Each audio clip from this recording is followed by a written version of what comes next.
دعا اپنی نمازوں میں یہ کرو کہ اللہ تو جب دنیا سے اٹھائے تو مغفورہ اٹھا، گرانٹیڈ مت لو کہ میں تو اٹھوں گا، نو، کوئی گارنٹی نہیں، کوئی گارنٹی نہیں۔ ہر وقت دعا مانگتے رہو، عورت مرد لڑکی لڑکا سب کو بول رہا کہ مولا مجھے دنیا سے اٹھاؤ تو مغفور اٹھو۔ دوستو مغفور اس وقت اٹھے گا کہ اگر میں اپنے والدین کی اطاعت کروں گا۔ آپ نمازیں پڑھتے رہے، روزے رکھتے رہے، عزاداری کرتے رہے اور احترام والدین نہ کریں تو فائدہ کیا ہے؟ کوئی فائدہ نہیں ہے۔ آج جو تم فرش عزا پہ بیٹھ کے نعرے لگا رہے، فرش عزا پہ بیٹھ کے گریا کر، یہ کس کی وجہ سے کر رہے؟ اس ماں کی وجہ سے جس نے پاک اور پاکیزہ طریقے سے دنیا میں تم کو لایا۔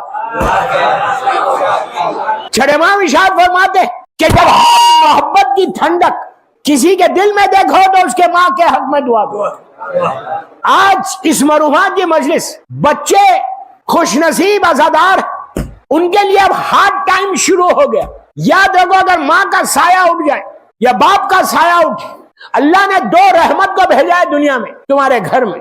ماں کا، میری طرف دیکھ، ماں کا ایسا سایہ رہتا تمہارے سروں کے اوپر، یہ رحمت کا سایہ۔ مثال کے طور پہ جن کے ماں باپ زندہ ہیں اللہ انہیں سلامت رکھے، جن کے ماں باپ زندہ میں ان لڑکوں کو لڑکیوں کو بول رہا ہوں، جسٹ گو، مجلس کے بعد just go and sit with your mother, جاؤ اور ماں کے سامنے بیٹھو 5 منٹ۔ سارے یوتھ کو بول رہا کچھ مت کرو دن بھر میں، میری طرف دیکھو۔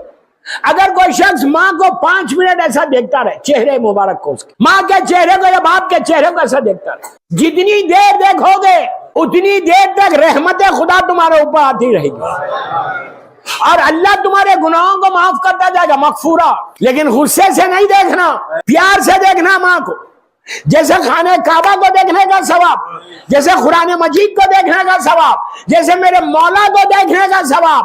اب معصومین کے بعد اگر کوئی ہے دنیا میں تو تمہاری ماں ہے۔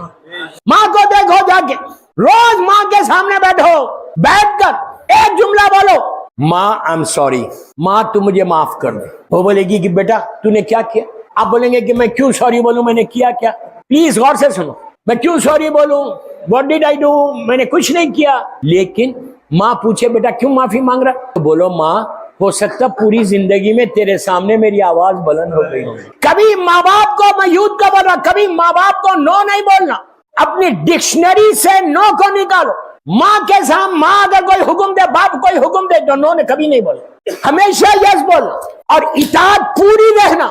اب تاریخ کا ایک واقعہ پڑھتا، یہ بہت بڑے صحابی رسول کا، اتنا بڑا صحابی، مولا کا چاہنے والا، یمن میں رہتا تھا۔ یمن میں سرکار مدینے میں، سرکار کا کلمہ پڑا تھا، بڑی خواہش تھی دل میں کہ میں جا کے اللہ کے رسول کی زیارت کروں، اللہ ہم کو بھی زیارت نصیب کرے، زیارت کروں۔ غور سے سنو، اس نے اپنے بوڑھے ماں باپ تھے، اس کے بوڑھے ماں باپ سے کہا، اولڈ پیرنٹس، کہ ماں تو مجھے اجازت دے کہ میں جن کا کلمہ میں نے پڑھا ہے رسول کا، ان کی زیارت کر کے آتا مدینے۔ اس زمانے میں یمن اور مدینے میں جو ٹریولنگ تھی اونٹ پہ، گھوڑے پہ، 1 مہینہ لگتا تھا۔ بوڑھے ماں باپ ہیں، انہوں نے کہا بیٹا تم اتنی دور جاؤ گے 2-3 مہینے لگیں گے، اور بہتر ہے تم کلمہ پڑھ رہے یہیں سے سلام کرو۔ اس نے کہا ماں مجھے بہت خواہش ہے کہ جس رسول کا میں نے کلمہ پڑھا ہے ان کی زیارت کر لو۔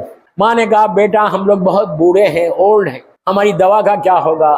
یہ اتنا اطاعت گزار تھا، خاموش بیٹھ گیا۔ پھر کیا ہوا؟ کچھ دنوں کے بعد پھر بولا، پھر ماں نے کہا بیٹا تو کیسا جائے گا ہم کو چھوڑ کے؟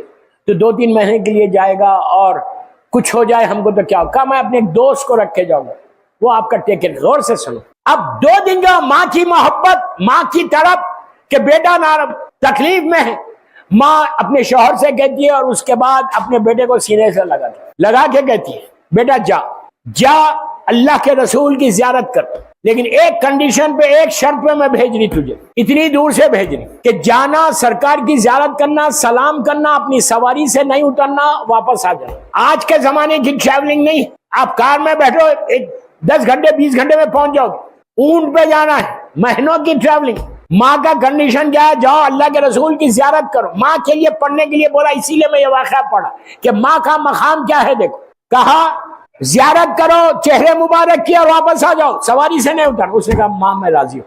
یہ آل دا وے یمن سے آیا۔